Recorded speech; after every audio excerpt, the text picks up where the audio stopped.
김정원 선생님, 네. 8일부터 이제 원서 접수가 구체적으로 시작이 됩니다. 올해 수시 네네. 접수가요. 전형들이 학교에 두 분 선생님들 실제로 지도하시면서도 참 힘들 만큼 전형이 여러 가지고 복잡합니다. 네, 맞습니다. 뭐 처음 보는 자기 학교들마다 이름도 다 바꿔가지고 전형을 만드니까요. 이 세부적으로 준비할 때 유의해야 되는 꼭 이 지점은 좀 잘 찾아보고 챙겨보고 수시에 지원해야 된다. 말씀 주시고 싶은 내용들 먼저 말씀 좀 주시죠. 네, 수시 모집은 학생부 교과 전형, 종합 전형, 논술 전형, 실기 실적 전형으로 운영되고 있습니다. 학생부 교과 전형의 경우 대학별로 성적을 산출하는 방법이 다른 경우가 많이 있어 단순하게 본인이 알고 있는 내신 등급으로 비교하기보다는 대학별 환산점을 산출하여 비교하는 것이 필요합니다. 이런 대학별 환산점은 대학의 홈페이지에 있는 내신 계산기나 대입정보 포털 어디가의 내신 성적을 입력하여 환산점을 확인할 수가 있습니다. 이를 바탕으로 대학에서 발표된 입시 결과와 비교해 보는 것이 필요하며, 물론 비교함에 있어 전년도와 인원, 전형 방법 등의 변화가 없는지 확인할 필요가 있습니다. 우리 지역 계명대의 경우 학생부 교과 지역 전형에서 작년과 다르게 올해는 국어, 영어, 수학, 사회, 과학의 진로 선택 과목으로 학생을 선발할 예정입니다. 작년의 입시 결과와 직접적인 비교가 어려우니 이 점 참고하셔야 되겠습니다. 또한 학생부 교과 전형의 경우 수능 최저학력 기준이 설정되어 있는 경우가 많이 있기 때문에 이 점의 충족 여부를 확인해야 되겠습니다. 학생부 종합 전형의 경우 학생부로만 선발하는 서류형과 학생부로 일정 배수를 선발하여 면접을 보는 면접형으로 나누어 볼 수가 있습니다. 일부 대학의 경우 서류형과 면접형의 평가 요소 비율이 다른 경우가 있으니 이 점을 유의할 필요가 있겠습니다. 우리 지역의 경북대의 경우 서류 100%로 최저학력 기준이 있는 학생부 종합 일반 학생 전형의 경우 서류 평가에서 진로 영역을 50, 학업 영역을 30, 공동체 영역을 20% 반영하고 있으나 3회에서 5배수로 선발하여 면접을 실시하는 학생부 종합 지역 인재의 경우 진로 영역을 40, 학업 영역을 45, 공동체 영역을 15% 반영하고 있습니다. 또한 앞서 말씀 주신 무전공학부의 경우 서류 평가에서 학업 영역 45, 진로 영역 35, 공동체 영역을 20% 반영하고 있으니 본인에게 어떤 게 좀 더 유리한지를 확인할 필요가 있겠습니다. 논술 전형의 경우 거의 대부분의 대학에서 수능 최저학력 기준을 설정하고 있어 수능 최저학력 기준의 만족 여부가 중요하며 대학별로 논술고사 형태가 다르므로 지원하고자 하는 대학의 논술고사 유형을 확인하고 전년도 기출문제 그리고 올해 모의 문제 등을 참고할 필요가 있습니다. 특히 올해 성균관대의 경우 논술 전형을 언어형과 수리형으로 나누어 선발하고 있는 점 참고했으면 좋겠습니다. 고민수 선생님 추가적으로 말씀 주실 내용이 있으십니까? 예, 방금 이제 상세하게 위원님께서 설명을 해주셨는데 이 전형을 볼 때에 전년도와의 변화 양상을 꼭 체크를 해보셔야 됩니다. 우리가 최저학력 기준이 한 등급 완화가 되거나 한 등급 강화만 되더라도 입시 결과에 상당한 영향을 끼치게 됩니다. 또한 반영 방법에서 어느 부분을 좀 더 비중을 높여두느냐에 따라서 또 유불리가 존재하는 만큼 그런 세세한 부분까지 담임 선생님과 상담을 통해서 적절하게 지원을 했으면 좋겠습니다. 네. 김정원 선생님, 네. 수시 설계할 때 우리 지역대학 입시제도 전형 잘 체크해봐야 될 것 같은데 우리 지역대학의 전형 요소들 수시에 어떤 점을 가장 잘 눈여겨봐야 할지 한번 지적해 주시죠. 네, 우리 지역의 대학들 중에서 경북대의 경우 앞서 말씀드렸던 것처럼 전자공학부 모바일 전공을 제외하고 수능 지정 영역이 폐지되었습니다. 작년까지는 자연계열에서 수학, 미적분, 기하, 과학탐구가 필수로 응시로 지정되었습니다마는 올해부터는 확률과 통계, 사회 통계로도 최저의 기준을 만족할 수 있습니다. 또한 학생부 종합 지역인재 학교장 추천 전형인 치의예과에 올해는 수능 최저학력 기준이 신설되었습니다. 계명대학교의 경우 학생부 교과 일반 전형의 성적 반영 교과가 국어, 영어, 수학, 사회과학 전 과목에서 상위 3개 교과목으로 바뀌었고 지역 전형의 경우 앞서 말씀드린 것처럼 진로 선택 과목 중 국수영 사과 전 과목으로 변경되었습니다. 또한 일부 학과의 수능 최저학력 기준이 완화되었기 때문에 그 점 확인하셔야 되겠습니다. 대구대학의 경우 학생부 교과 면접 전형이 신설되었으며 학생부 교과 전형의 경우 출결 30%가 10%로 줄어들었습니다. 대구대도 일부 모집 단위의 경우 수능 최저학력 기준이 완화되거나 혹은 적용하지 않는 것으로 변경되었습니다. 대구 가톨릭대의 경우는 의예과 약학과를 제외한 모집 단위에서 진로 선택 과목의 반영 방법이 과목별 가산점에서 과목별 성취도를 등급으로 환산하는 것으로 바뀌었으며 영남대의 경우 의예과 학생부 종합 지역인재 의학 전형으로 10명을 선발하는 전형이 신설되었고 학생부 교과 전형의 학생부 반영 요소가 교과 90, 출결 10에서 교과 90, 출결 5, 서류평가 5%로 변경되었습니다. 앞서 말씀드린 것처럼 대학별로 차이가 있기 때문에 꼭 대학의 수시 모집 요강을 한 번 더 확인하셔서 지원에 참고하셨으면 좋겠습니다. 네. 고 선생님 혹시 추가적으로 주시고 싶은 말씀 있으신가요? 우리 위원님께서 충분히 이렇게 상세히 설명을 했는데 특히 이제 경북대학교의 경우 수능 지정 영역 및 응시 기준 완화입니다. 이 부분은 사실상 최저 학력 기준 충족과 직결됩니다. 예를 들면 기존의 의과대학 같은 경우는 탐구 영역 2과목의 평균을 필수로 반영하는 삼합사였습니다.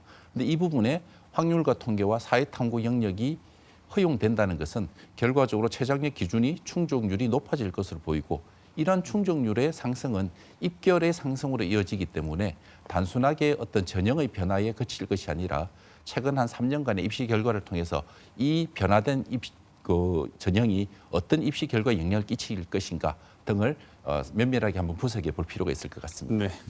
지원할 수 있는 횟수가 최대 6곳입니다. 정시는 최대 3곳입니다.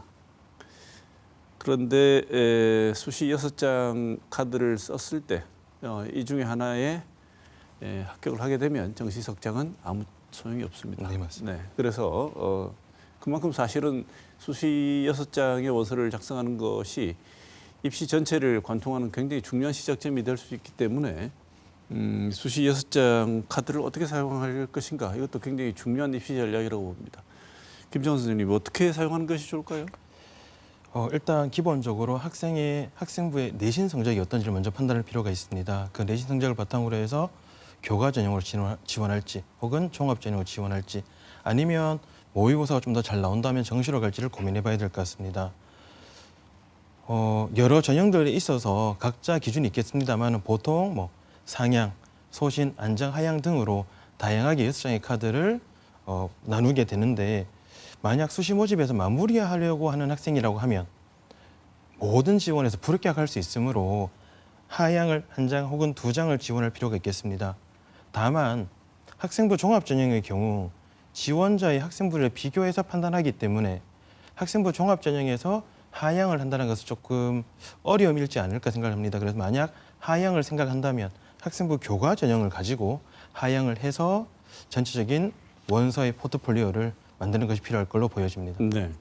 김정은 선생님 말씀하신 내용에 덧붙여서 추가적으로 말씀 주실 것과 제가 지금 질문 드린 거 나는 정시로 지원하겠다고 마음먹은 학생이라도 이 기회를 어떻게 살려볼 수 있는 조언을 주신다면 어떤 내용이 있을까요?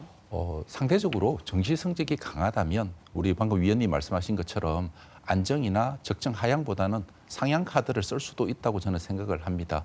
학생들이 나는 정시이기 때문에 수시는 쓰지 않을 거야. 이런 부분은 사실 바람직하지 않은 방향이라고 봅니다.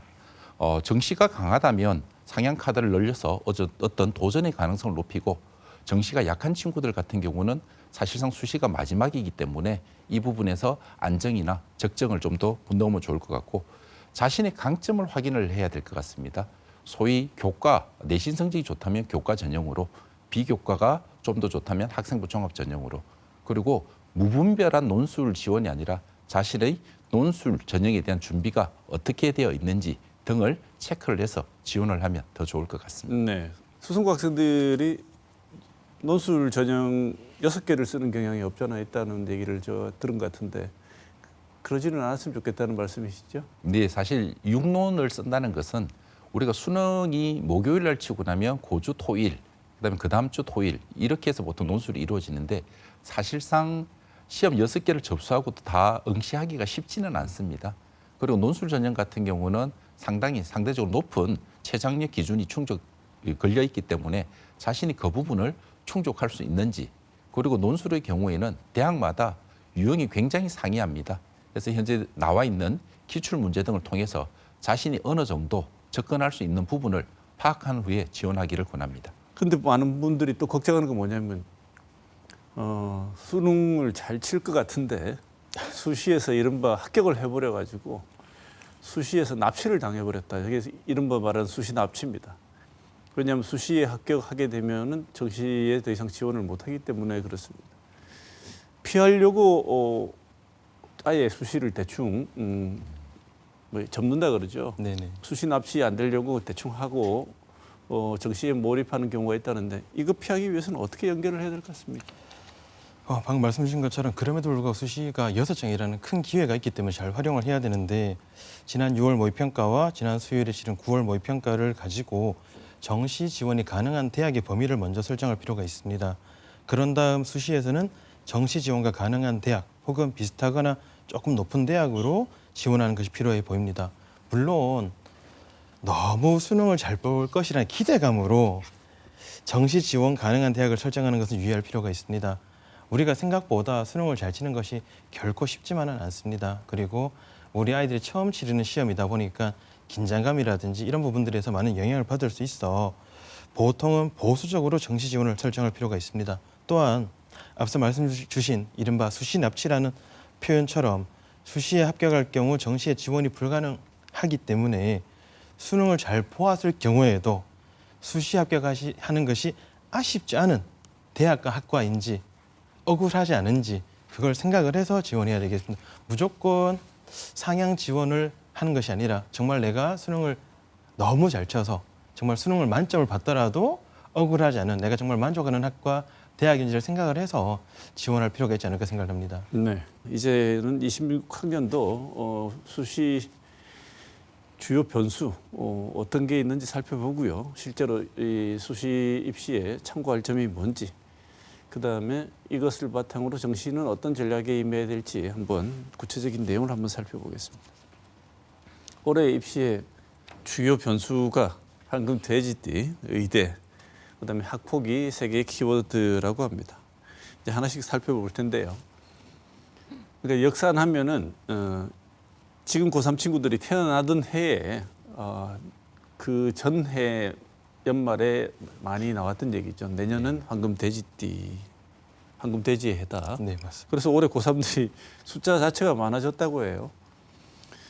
점점 줄어가는 숫자였는데 올해는 숫자가 많아졌다고 하는데 올해 고3, 그다음에 N수생들 이런 사람들은 수능 응시할 때 어떤 방식으로 추이가 나타날 건지 어떻게 파악하고 계신지, 그다음에 어떤 영향을 줄 것으로 예상하시는지 선생님 어떻게 보십니까?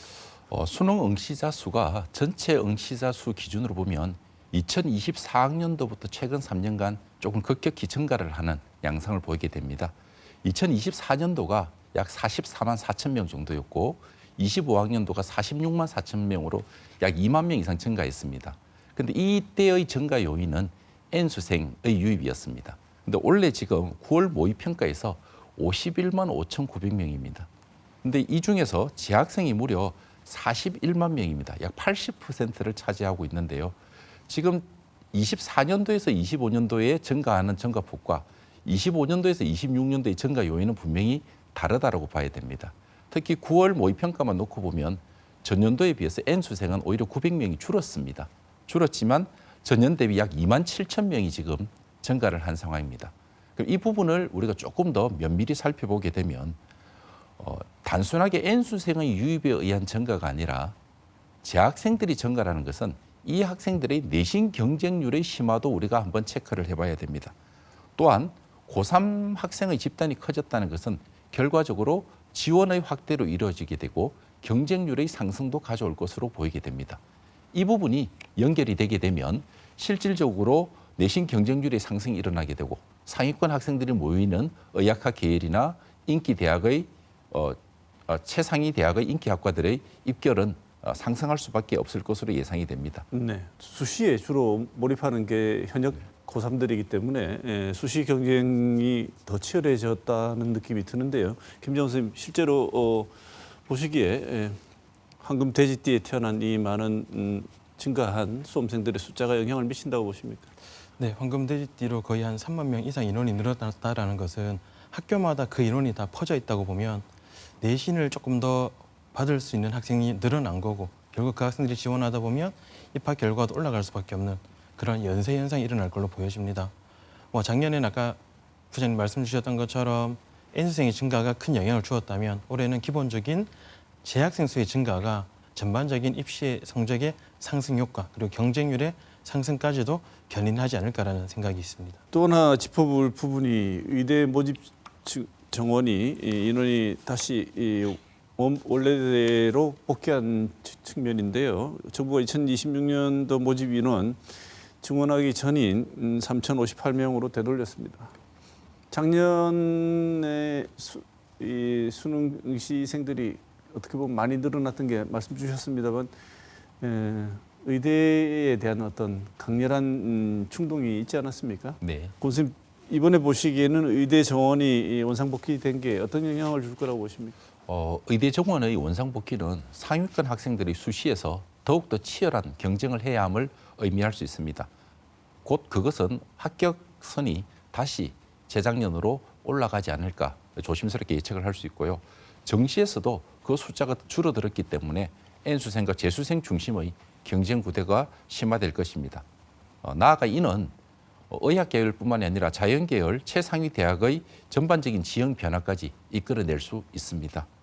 의대 진학이 어려워서 상위권 학생들이 AI 융합이나 계약학과 등으로 분산 지원을 하게 되면 이 모집 단위들도 연쇄적으로 입결이 상승할 것으로 예상이 됩니다. 네. 김병원 선생님 추가적으로 말씀 주실 거 있나요? 의대가 24년 수준으로 돌아갔습니다마는 지역 대학의 일부 전형의 경우 작년에 증원된 인원이 그대로 유지되거나 좀 더 늘어난 전형도 있습니다.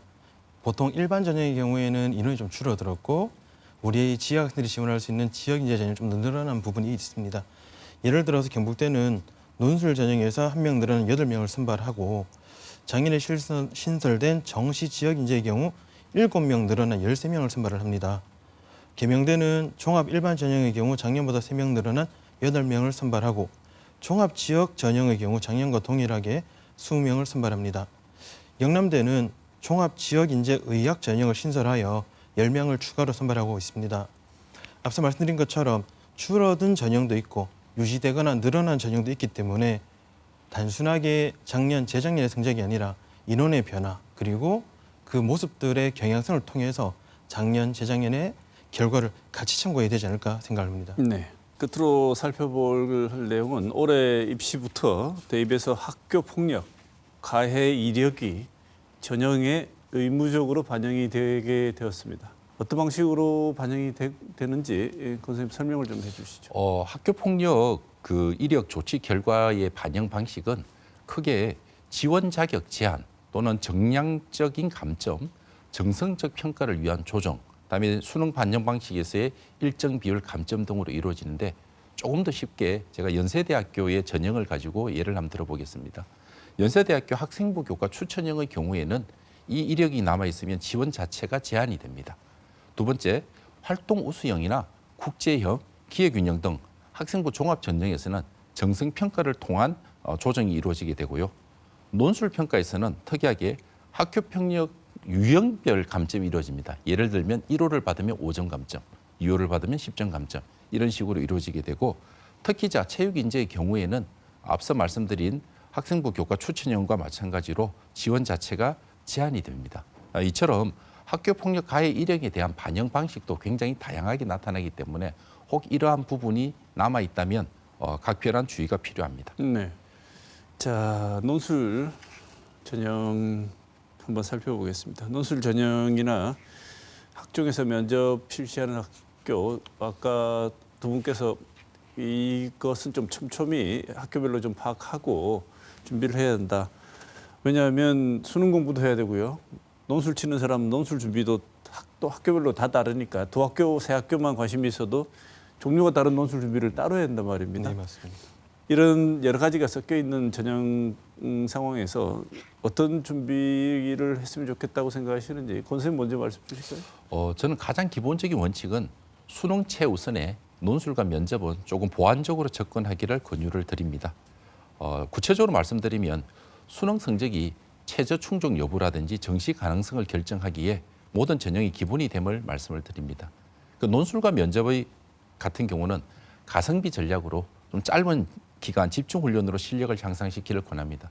앞서 말씀드린 것처럼 논술의 경우는 대학별 기출 문제를 통해서 유형을 분석하고 그리고 그 대학에 주어진 시간 내에 답안을 작성해보는 연습이 필요합니다. 그리고 이때에 첨삭 지도는 꼭 해야 됩니다. 본인이 글을 써놓고 첨삭 지도를 받지 않는 부분은 사실상 큰 의미가 없다고 생각이 됩니다. 예, 또한 면접의 경우는 핵심은 스토리 중심의 정리라고 생각이 됩니다.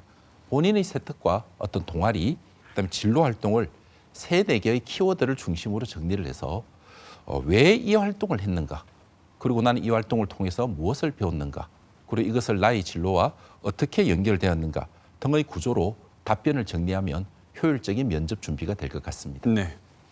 김정은 선생님 추가적으로 학생들에게 주실 말씀이 있으신가요? 앞서 말씀 주셨던 것처럼 학생부 기반 면접의 경우에는 본인의 학생부에 대한 리뷰가 많이 필요할 것 같습니다. 그럼에도 불구하고 수능 최저가 있는 전형이라면 결국 수능을 잘 완성을 해야지 면접까지 갈 수 있기 때문에 일단은 지금은 수능 준비를 하고 그리고 수능을 마치고 난 다음에 학생부 리뷰를 통해서 준비할 수가 있을 것 같고요. 또 제시문 기반 면접의 경우에는 학생부와 다르게 학생의 교과 역량을 측정하는 경우가 많이 있습니다. 이런 경우에는 해당 대학의 기출문제 등을 통해서 본인이 좀 잘 풀어나갈 수 있는지 그리고 어떤 방향으로 출제되어 있는지 등을 확인해서 준비하는 것이 필요해 보입니다. 네. 방금 말씀하셨습니다만 수능 최저 학력 기준이 있습니다. 실제 입시에서 이게 당락을 기르는 정말 중요한 기준이 될 수도 있지 않습니까? 면접을 가볼 수 있거나 당락이 논술을 쳤는데 점수는 됐는데 최저가 안 돼서 또 떨어지는 경우도 있기 때문에 네. 이거 학생들이 수능 최저 충족하기 위해서 이 포인트를 제일 염두에 둬야 될 필요가 있다. 어디라고 보십니까? 권 선생님. 수능 최저 충족 같은 경우는 사실 뭐 4개의 과목을 해서 4합 5라는 우리 지역대학 영남대 의과대학부터 시작해서 뭐 2합, 3합 4, 2합 5 이렇게 되는데 자신이 지원하고자 하는 대학의 최저에서 사실 이런 말씀을 드려도 될지 모르겠지만 2합 5라면 정말로 이 2과목을 집중적으로 보완해서 채워나가야 될 것이고 3합이라면 그 3과목을 집중적으로 공부를 해서 충족시키는 그러한 전략도 하나의 방법이 될 수 있을 것 같습니다. 네. 최상위권 학생들 같은 경우에는 권 선생님 말씀하신 전략이 상당 부분 통할 것 같습니다. 왜냐하면 의대라든지 이런 학생들은 자기가 어느 정도 마음먹고 있는 학교가 있다면 2개의 조합을 통해서 통과를 할 수가 있지만 학생들이 다른 논술 치거나 이런 학생들 참고해야 되는 내용 어떤 게 있을까요? 앞서 말씀드렸던 것처럼 뭐 2개 합이면 2개에 좀 더 몰입하는 것도 중요하지만 또 일부 학생들의 경우에는 너무 몰입하다 보니까 나머지를 전혀 준비하지 않는 경우가 있습니다. 그런데 이 수능이라는 것이 우리가 생각했던 난이도랑 같다라고 생각할 수도 없고 또 막상 그날 시험의 상황에 따라서 그 2개 중에 하나라도 잘 못하게 되면 체제를 맞추지 못하는 경우도 나올 수가 있습니다. 그래서 요즘 아이들이 조금 자꾸 힘들게 하는 걸 조금 꺼리는 경향성이 있긴 합니다만은 만약 2개의 체제를 맞춰야 된다고 하면 2개를 몰입하되 또 하나를 조금 더 가지고 있어서 혹시라도 생각했던 2개가 잘 안 된다면 나머지 하나로 채울 수 있는 그런 보완책까지도 조금 고민해야 되지 않을까라고 생각을 합니다. 네. 올해 수능 약 2달 남았습니다. 이제 입시 전략도 중요하지만 제일 중요한 것은 두 분 계속 말씀 주시지만 수능을 잘 쳐야 됩니다. 효과적인 마무리 학습을 위해서 남은 2달 동안 수능 준비 어떻게 하면 좋을지 학생들에게 그리고 학부모님들에게 주는 조언을 듣고 오늘 시간 마무리해야 될 것 같습니다. 김정은 선생님 먼저 하실까요? 네. 지금 새로운 무엇인가를 하기보다는 지금까지 치룬 시험들의 문제를 복귀하면서 본인에게 부족했던 부분에 대한 확인이 필요합니다. 답은 맞추었지만 제대로 풀지 못한 문항 혹은 풀이 과정에서 오류로 틀린 문항 등 다양한 종류의 모습들이 많이 있습니다. 그런 것들에 대한 피드백을 통해 실수를 줄이고 부족한 것을 이제부터 채워나가야 할 것 같습니다. 또한 EBS 연계 교재를 다시 한번 확인해서 부족한 부분이 없었는지 확인하는 것도 필요하겠습니다. 수능 시험이 아침 8시 30분부터 오후 4시 37분까지 이루어지므로 낮 시간에 조금 더 집중하는 모습들도 필요하겠습니다. 마음이 조급해질 수 있겠지만 조급하다고 해서 더 빨리 갈 수 있는 것만은 아닌 것 같습니다. 차근차근 남은 기간 조금씩 챙겨간다면 수능일에는 좀 더 여유로운 마음을 가지고 시험에 임할 수 있지 않을까 생각을 합니다. 네. 9월 모의평가 이후에 남은 기간은 저는 양보다는 질이 중요하다고 생각해야 합니다. 많이 공부하는 것도 중요하지만 자신의 어떤 단점이 무엇인지 그 부분을 보완할 필요도 있다고 생각됩니다. 또한 과목별로 국어의 영역 같은 경우는 기출 분석과 실전 모의 연습을 통하여 자신의 부족한 부분을 보완하고 수학의 경우에는 이번 9월 모의평가에서도 드러났다시피 중킬러 문항에 대한 어떤 적응력이 사실상 승패를 좌우한다고 볼 수 있겠습니다. 그래서 이 부분에 대한 연습이 필요할 것 같고 영어는 매일 일정량의 지문 읽기, 듣기 실전 감각 읽기 유지, 그리고 탐구는 개념 압축을 통한 실전 시간 배분 훈련 등 어떤 과목별로 자신이 부족한 부분이 무엇인지를 주목구구식으로 준비할 것이 아니라 실질적으로 계획표를 꼼꼼하게 작성하여 준비하면 수능날 우리 수험생들이 좀 더 좋은 결과를 얻을 수 있을 것이라고 생각됩니다. 네. 오늘 토크는 9월 모의 평가 결과에 대한 분석과 앞으로 진행될 2026년 대입 지원 전략 여러 가지로 토론해봤습니다. 오늘 모신 두 분 김종환 대구 대입 진학지원단 박람회 운영팀장, 권민성 대구시 진학지도협의회 사립대표 두 분 선생님 모시고 좋은 말씀 들었습니다. 두 분 오늘 좋은 말씀 주셔서 감사드립니다. 오늘 여기서 마치겠습니다. 고맙습니다.